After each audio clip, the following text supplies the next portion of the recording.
বন্দ্যোপাধ্যায়ের নাম ভাঙিয়ে বিধানসভা প্রার্থীপদ পাইয়ে দেওয়ার প্রতিশ্রুতি, আর সেই প্রতিশ্রুতি দিয়ে তোলবাজি করতে গিয়ে পুলিশের জালে ধরা এক ব্যক্তি। ঘটনা কোথায়, কিভাবে ঘটলো, চলুন খুঁটিয়ে দেখি। ঘটনা কলকাতার শেক্সপিয়র সরণি থানা এলাকায়। পুলিশ জানিয়েছে ধৃতের নাম নাজমুল শেখ। অভিযোগ, তিনি অভিষেক বন্দ্যোপাধ্যায়ের ঘনিষ্ঠ বলে পরিচয় দিতেন, আর সেই পরিচয় দেখিয়ে দাবি করতেন চাইলেই 2026 সালের বিধানসভা ভোটে প্রার্থীপদ জোগাড় করে দিতে পারবেন।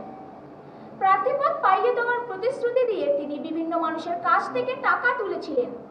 যাদের কাছে গিয়েছেন তাদের বুঝিয়েছেন তৃণমূলের টিকিট নিশ্চিত করতে পারবেন। এমনকি তৃণমূলের এক নেতা তার টোপে পা দেন, কিন্তু পরে বিষয়টি সরাসরি অভিষেক বন্দ্যোপাধ্যায়ের অফিসে জানিয়ে দেন। সেখান থেকে শুরু হয় ফাঁদ পাতা। পুলিশ সূত্রে খবর, নাজমুলকে ডাকা হয় পার্ক স্ট্রিটের একটি হোটেলে।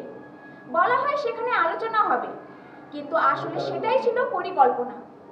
হোটেলে পৌঁছাতে পুলিশ হানা দেয় আর গ্রেফতার করে অভিযুক্তকে।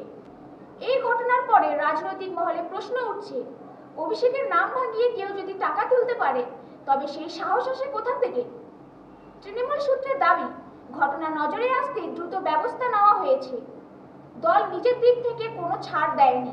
রাজনীতিতে প্রার্থীপদ মানে শুধু সুযোগ নয়, তা অনেকের কাছে ক্ষমতা আর প্রভাবের প্রতীক। আর সেই প্রার্থীপদকে হাতিয়ার করে প্রতারণার ফাঁদ পাতার চেষ্টা নতুন কিছু নয়, কিন্তু এক্ষেত্রে পুলিশ সময় মতো পদক্ষেপ করায় বড়সড় প্রতারণা আটকানো গেল।